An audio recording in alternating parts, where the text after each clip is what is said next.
Hi guys, today we are looking at our vocabulary and context cards for Journey's Lesson 25, and our story is called Mountains Surviving on Mount Everest. Sounds pretty exciting.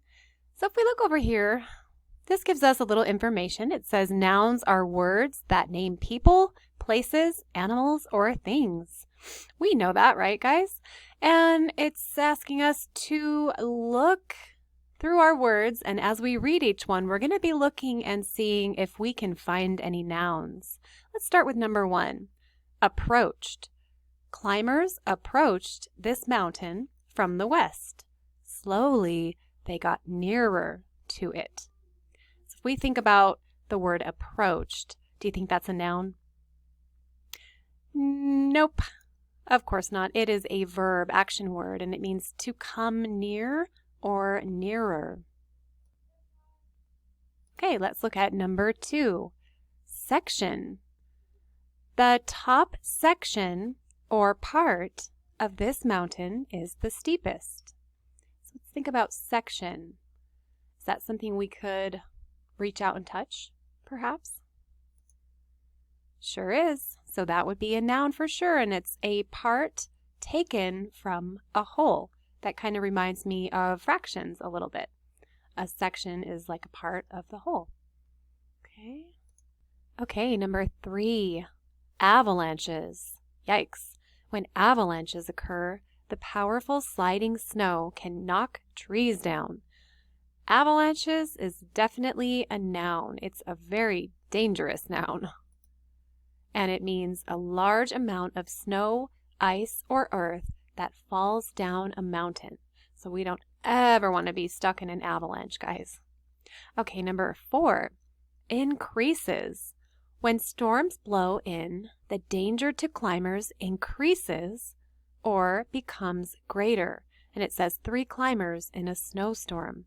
So we know that right here is our comma, and it says or becomes greater. So we can tell that this is probably not a noun, right guys? It is definitely a verb. It's an action word, and it means to make or become greater or larger.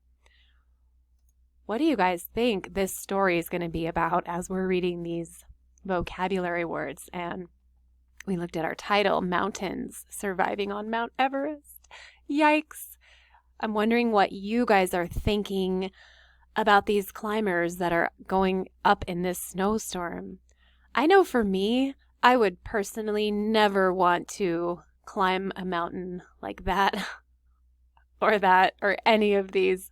Definitely not for me. What about you? Okay, number 5, equipment. Mountain climbers check their supplies or equipment before a climb. So equipment is some things here we can see, we could touch, we could hold it, use it. So it's definitely a noun, and it's the things that are needed for a purpose.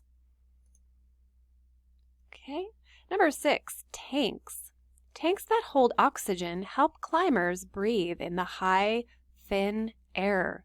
So looks like these guys have to actually carry these oxygen tanks with them when they are climbing these mountains, because the air up there is a lot thinner and it's probably really hard to breathe. So tanks are definitely a noun as well, and it means a container for holding or storing liquids or gases. As we know, oxygen is a gas. Okay, number 7, slopes. Our picture says a man climbing through a grassy area. Gentle slopes near the bottom of the mountain are easiest to climb. So slope is a noun, and it's a stretch of ground that slants upward or downward. So it's doesn't have to be super steep, which means it would be like straight up and down if it were a very steep slope.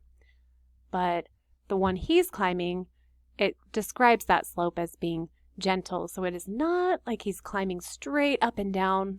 It's more of a gentle slope. All right, number 8, altitude. The altitude or height, of Granite Peak in Montana is 12,799 feet. Wow, that's a lot of feet. So we know right here, it tells us right in the sentence that altitude means height. So how high is the mountain? That's altitude. And that is, of course, a noun, and it means a height measured from sea level or from the Earth's surface. Number 9, succeed. Everyone's goal is to reach the summit. If climbers plan well, they will succeed. To me, this doesn't sound like a noun. It sounds more like a verb or action word, to carry out something desired or tried. And you can tell from the picture, it looks like he succeeded in climbing to the summit or the top of that mountain. And it says, a climber at the summit, raising hands in victory. And number 10, halt. Climbers come to a halt when it gets dark. They stop for the night. So that second sentence gives us pretty much the clue we need to figure out that halt means stop. And that would make it a verb, to come or bring to a stop.